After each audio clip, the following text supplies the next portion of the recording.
Okay, so hello everyone, this is Victor from Modelship Dockyard, and welcome to the video instructions of the 1 to 69 PoF Enterprise Kit.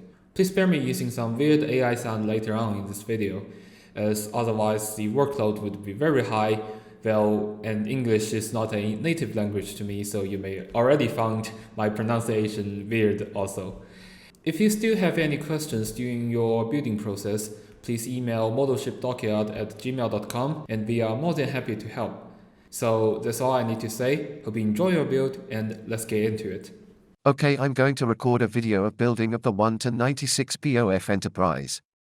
This video will talk about some of the experiences and highlights of modeling. And I hope it will help you with your build. Okay, now this video should have been in the back, but because I forgot this piece in the back, and there's no way to make up for it, so I'm going to tell you about this here.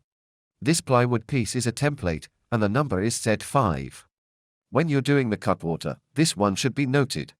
When you do it, you can compare it with the template, to make sure it can smoothly fit, and then basically it's right. And then this one. I'll tell you later on in the video to glue it up, but don't do that. Because when you glue it up, you'll find that you can't get the cutwater into this template. Because it's not being cut on there. So this price is not in a hurry. And we'll now start building of the cutwater. First of all, this piece, I've already done it. This is the cutwater at the bow. And I won't do it again. Because it's fairly simple. And it's mainly these parts. These 1, 2, 3, 4, 5 pieces. Take them off the sheet. And then you can sand it for a little bit, to get rid of the carbon black. And then if there's a little gap in between, it's actually okay. You just need to make sure there's no curved surface. Everything's gonna be fine. After you assemble it, there won't be too much of a gap. Especially after sanding it, even if there is a gap, it won't seem to be large. And then this piece. You need to sand it beforehand. Because it would be hard to sand after you glue them on. So you must sand them beforehand. Here I sanded the surface for a bit. This side I haven't sanded yet. And this is roughly how it looks. After completing the cutwater at the bow, we then proceed to remove these pieces. These pieces are A2, A12, A11, and A8, these 4 pieces. And the process for all 4 is the same, sand them a bit if there are any slopes, but the slopes shouldn't be too significant. After sanding, you can mock assemble them first, check the fit, and then refine the mating surfaces. After that, assemble them together, and it will look like this once assembled. Okay, next, after completing the 2 parts of the bow and stern, we move on to these 2 components. For these 2 parts, we'll take off 2A7, these 2 pieces, and join them together. Then, these 2 are 3 and 4, with the same method to make. In any case, align the front part, join them, leaving a bit of space below. Later, it will be connected with other parts. Similarly, sand these 2 pieces. After sanding, glue them together. After gluing them together, sand the backside a bit, the inner side of this component, and then attach it. It will roughly look like this. Leave a little height on the top side here, a bit right here. And that's about it. Okay, so now the cutwater for the bow has been completed. After completing it, you can see there is a sanding line here. Along this sanding line, we need to sand it at an angle, like this, creating a slight angle inside. Give it a small bevel along this line. The purpose of this bevel is to allow the planking to fit into it. When you assemble the rear piece, which is also on this sheet A, it should be on A4 and A13.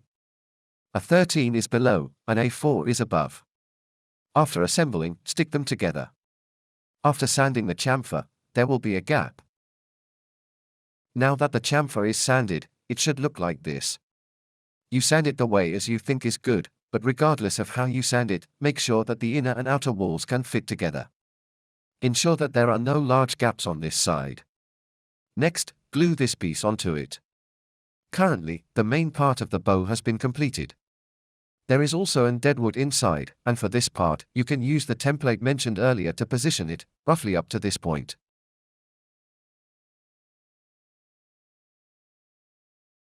Then, sand it a bit for the carbon black, paying attention to the bevel. Finally, glue it to this position, and it will be done.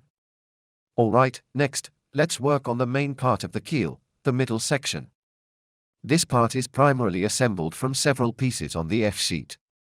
When assembling, pay attention to the middle section, make sure not to mix up the middle and the stern. Be especially cautious with the stern because it has a specific section at the back. This is the stern section, and make sure not to mistakenly assemble it in the middle. For the rest, it's straightforward, just glue them together. If you wish, you can nail the holes, but if alignment is good, it's not necessary. Now, let's move on to sanding this component at the back.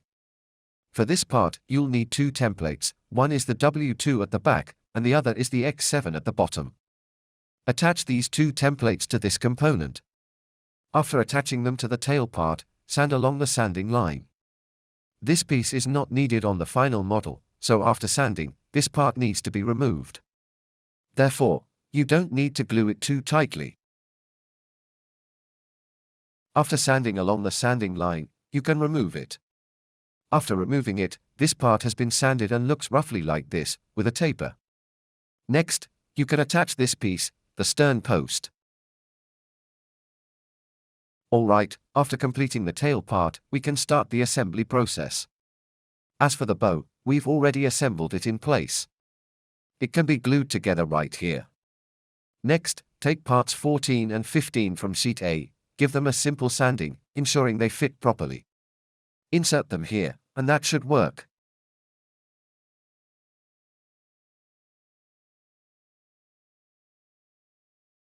On this side, you also need to do some appropriate sanding, including the bottom, because you won't be able to sand it after assembly. If you don't sand the carbon black on the bottom, it won't be accessible later. So, sand the bottom first, and you can also do a simple sanding on the top. As for the gap, since the parts are fragile at this point, you can wait until they are attached to the keel before sanding.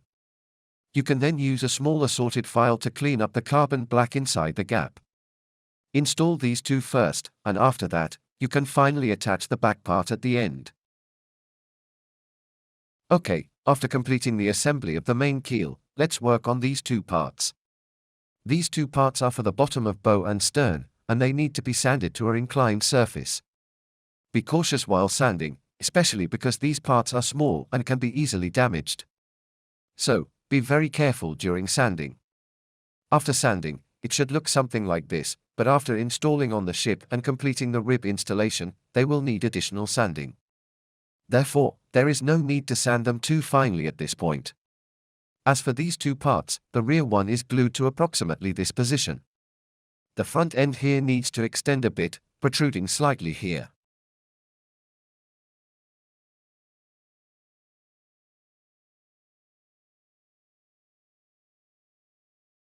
As for the front one, it should be in this position.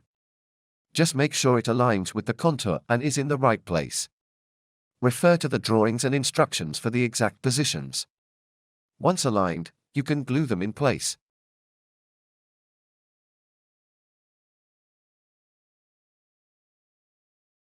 After both front and rear parts are glued, let's move on to the final step, which is the false keel.